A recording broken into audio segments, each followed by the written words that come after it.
Looking around, I'm anything. I can do almost anything. You can dance, you can play.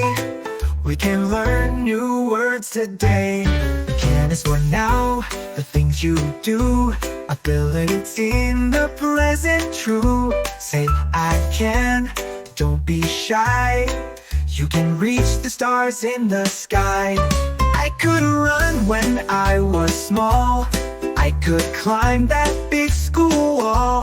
She could draw, he could skate, but now they're older, still great. Good is for past, polite or kind, or when abilities left behind. Say I could, to tell your tale of what you did, you will not fail. Tomorrow I'll be able to swim fast. Next year we'll be able to learn at last.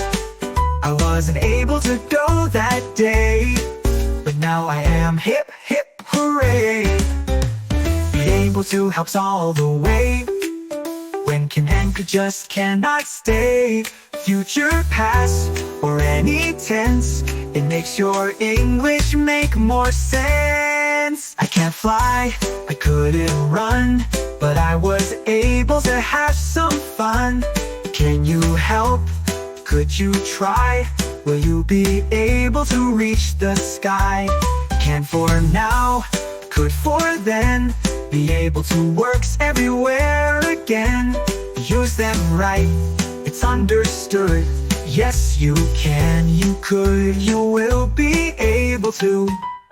Good, good.